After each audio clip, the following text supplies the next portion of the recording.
Chapter 3 Singer Over the next few days the rolling, cultivated hills seemed to get smaller, and soon there was forest all around them. As they made their way east, they sometimes passed other travelers. Some were traveling merchants, and often Sir Ruth would stop to have a look at what they had for sale. Some were armored patrolmen on Cathberries, who saluted Sir Ruth and Machwa when they would wave at them. One was a dignitary from Wazella on a diplomatic mission that had several of his own guardsmen and servants traveling with him. They stopped and talked to Sir Ruth for a while, and Machwa listened as he asked them questions about how to reach the capital city and to get an audience with the rulers there. As the road went on, Machwa noted that Sir Ruth was right, and every night just after darkness fell they would come to an inn or a town. One night they stopped at a town called Misto's Keep, which was built on a large hill that overlooked the forest and bordered the river Yatempe. After Sebastian was put up in the local stable and Machwa made sure he was comfortable, he was given a special treat when Sir Ruth took him to a local Leplin that was in town. There were games of skill and chance, songs, dancers, dangerous feats, and live theater mystery presentations. Machwa spent the few coins given him by Sir Ruth on a chance to win a large straw hat woven in colorful rustic design. The game involved watching 7 war-painted dancers wearing hip pouches move together in a circle surrounded by torches.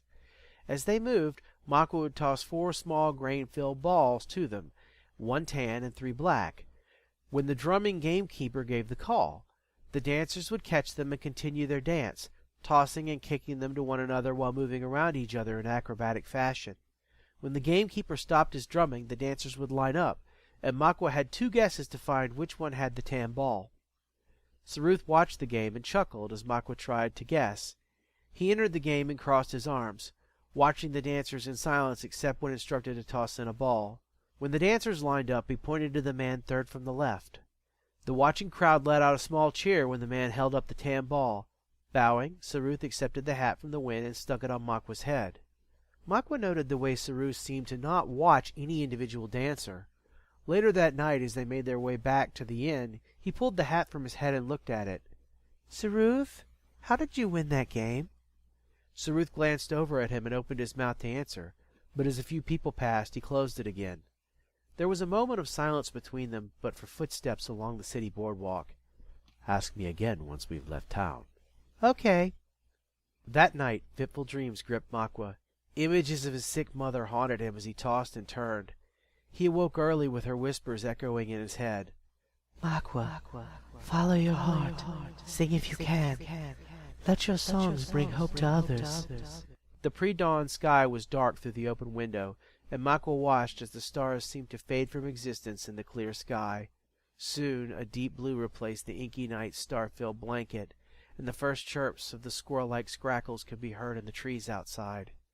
The 2 moons could be seen, one setting and the other coming up, lit by the rising sun from beyond the other horizon.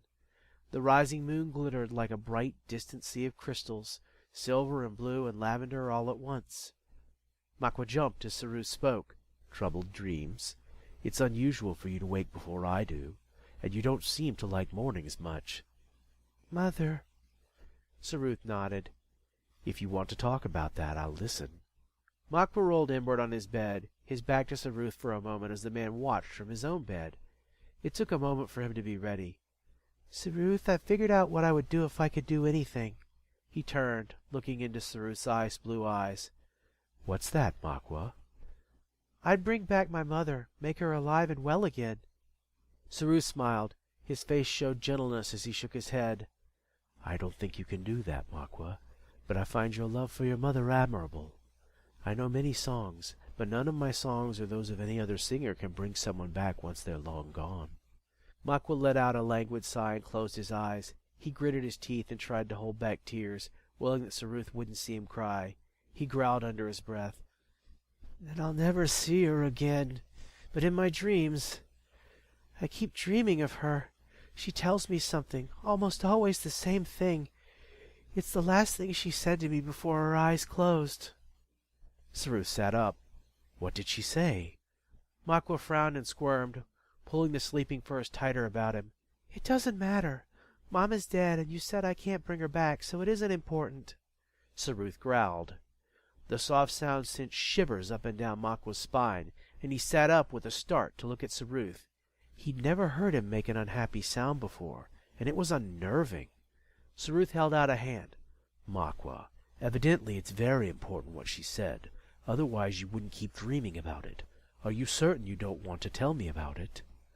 Machwa sniffed at him and tipped his ears back, but figured he'd better tell, or the man wouldn't stop asking. As annoying as it was to talk, it would be more annoying not to. She told me to sing. She told me to bring hope to others and follow my heart. Saruth licked his nose and seemed to think about that for a moment. He nodded. All right. Let's go get some breakfast, shall we? Machwa opened his mouth to protest the sudden change of subject, but a familiar rumble in his belly made him think better of it. A short time later, over a bowl of grain noodles and fried scrackle soup, Machwa listened as Saruth talked to merchants and townsfolk about weather and traveling. He found out that there had been animal attacks on people traveling to and from Regenta. One of the merchants said, "My best advice, friend, is to carry a sword and watch your back. Those Fazugas are out in numbers this year. You'll also want to make sure your companions are armed." Machwa blinked and interrupted. "What's a Fazuga?" The merchant made a menacing face and held out both hands, claws out, as he described the monkey-like carnivore, and said they liked to eat children more than anything else, but were not too picky when they were in large numbers. The man made a clawing gesture at Machwa. "They'll drag you off if they can." Saruth seemed unfazed. He looked to Machwa and leaned to say behind a hand, "We'll be fine. We'll just go shopping before we leave here and prepare for what may come our way." Shop they did. Machwa explored several outfits, trying this tunic and that. It took him a while, but he eventually found something he liked in the form of a natural off-white Futh tunic and brown pantaloons. He hadn't had new clothing in a long time, and it sure was nice that it didn't smell bad from the beginning. Having sleeves the right length was good, too. He also got armor. It was thick leather with thin metal plates inside it and covered Machwa down to his knees. "It's for an adult, isn't it?" Saruth grinned. "You'll grow into it, and it fits well enough." There were, of course, thick leather pants that had to be rumpled at the knees with loops and cords, and matching boots, too. A big, warm, Futh-lined, Cathberry hide cloak finished the outfit and would keep Machwa warm. He had worn fishing sandals all his life, and the big boots felt funny on his feet as he clomped around. It would take a while to get used to them. Saruth wouldn't buy any new tunics or pantaloons for himself. He said his robes and his special travel boots would be fine, but he did buy one of the cloaks. They were almost out of the shop when he stopped Machwa. "You need something more. We should get you a weapon or two." While Saruth did some browsing, Machwa picked out a small spear for himself. He liked it because it was somewhat like the fishing spear he had used when he was younger. It had a metal head on it that was polished so well that he could see his reflection in it. After paying the shopkeeper well, Saruth signaled Machwa that he was ready to go, and they walked to the inn to collect Sebastian and the cart. Dressed in his colorful woven grass hat and his new traveling outfit, Machwa was ready for anything. Well, almost anything. He sat up in the cart so people could see him as they departed. As they crossed the heavy wooden bridge high over the river Yatempe, he looked down between bridge timbers and clung to the cart so hard that his claws stuck into the wood. Saruth laughed. The noonday sun washed over the pair of travelers, and town faded from sight behind them. Machwa glanced back and then over at his companion. "How did you win the hat, and why did you get quiet when I told you what my mom said?" At first there was no answer, but after a moment Saruth said in a hushed tone, "The hat was easy. A game like Changaloo can be won by keeping track of the correct game piece. I used my mind for it, not my eyes. About what your mother said, I'll say this. I think she knew something about you that you don't. Very soon I think you'll know it too. Ask me again when you can pick up a pebble without touching it or using anything else you can see to touch it." "Without touching it?" Machwa's eyes narrowed. Saruth had to be crazy. Saruth smiled. "It might never happen, but it might happen tomorrow. I won't tell you anything more about it, so you'll have to figure this part out on your own. I have faith in you, Machwa." "You mean you're going to be difficult?" Machwa growled and crossed his arms. "It isn't that." Saruth glanced over at him, offering an appraising look. "Well?" Machwa spread his hands. "What is it, then?" Saruth glanced back and then looked ahead at the road. "Singers aren't safe in the world, Machwa. We are feared and misunderstood for what we can do, which is why we hide it sometimes. Suppose the crowd knew I could follow the game piece without seeing it. Do you think they'd take kindly to it?" Isn't that cheating? Machwa cut him a sidelong glance as they rolled along. Saruth smiled. Do the game rules disallow it? Machwa blinked, rubbing his chin as he thought about it. Well, no. But I don't think that they thought about people being able to do that when they made them. Saruth nodded. It would make them exceptionally uncomfortable. Machwa watched Saruth for a long moment, examining his white face in profile as he drove the cart, and then took in his blue flowing robes.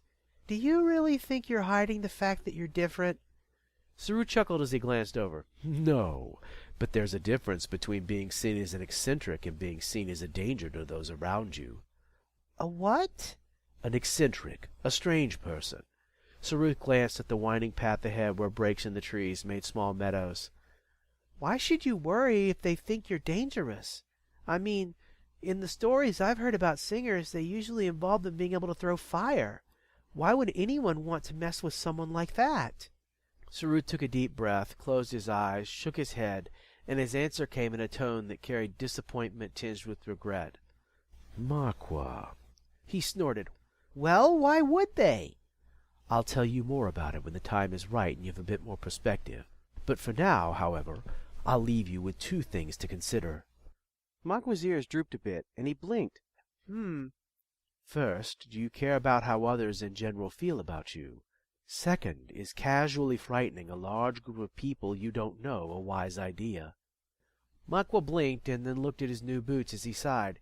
I guess so, and I guess not. Saruth's hand on his shoulder was comforting. Good. I'll tell you more in time. Dusk fell, bringing with it the changing scents and sounds of night-time. Machwa's ears perked as he listened to the wind whisper through the trees over the movements of the cart, and he imagined that he could almost hear it speaking to him. Saruth leaned forward and gazed into the far horizon while singing under his breath, The sharpest eyes I have to see, sharpen still and be with me. Help me now afar to see, and gather light between each tree. After saying this a few times, he frowned and blinked, rubbing his eyes. Machwa, tonight we camp. Machwa squinted at him. But you said there'd be inns. Saruth nodded and shrugged. I'm not always right, you know. I'm mortal as you are. He led Sebastian away from the road and into a small field, and had Machwa unharness the animal, then set to attaching the canvas he purchased to the cart, making a tent along one side of it. Machwa watched this continue as he went about doing his job of rolling the local grass up into armfuls and laying them out under the covering. Saruth smiled at Machwa as he pounded the last stake into the ground. It's time to sleep. Tie Sebastian to a stake there. He pointed. But give him some length on the cord so that he can keep watch for us and eat his fill of grass. Machwa nodded, doing as he was told. He didn't go to bed right away after that, but instead ate some of the spice cake he was so fond of and followed it up with a good drink of flavorful fruit juice they'd gotten from Misto's keep. He offered Sebastian some as well. The catberry lapped from his cupped hand, licked Machwa's cheek after he finished his taste, and gave a soft coo before going about eating some of the long grass. Machwa watched the stars, seeing how they seemed to wink at him from far beyond the heavens. Saruth? Yes, Machwa.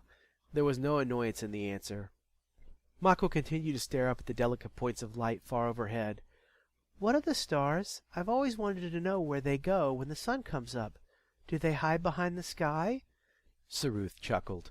The stars are like the sun, only much farther away. In a way, they do hide behind the sky, but probably not in the way you imagine. The light from the sun hides them from you in daylight by reflecting that daylight off the sky. They don't go anywhere when the sun rises. You just can't see them until the sun sets again. Oh. Curiosity struck again a moment later. Saruth, if there are other suns, are there other places like this? Saruth crept out, peering from under the covering as he turned over to lay there and looked up past Machwa at the sky. Yes, there are other worlds like ours, and on them are other creatures who look up and wonder what you're wondering now. Machwa looked down at Saruth and lifted a brow. Are you sure? How do you know? He sighed and wriggled back under the canvas. Because I have seen it. Jehovah, the creator of all things, has blessed us, and because of it we can see many things. Machwa shuffled his feet, his toe finding a pebble. He reached down and picked it up, and then rolled it in his hand. Saruth, how do you see so far away?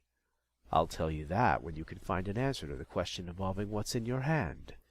Machwa looked at his pebble, sighed, and then crawled beside Saruth on the bundled grass and pulled his cloak over himself. He closed his eyes and fell asleep with the pebble still in his grasp.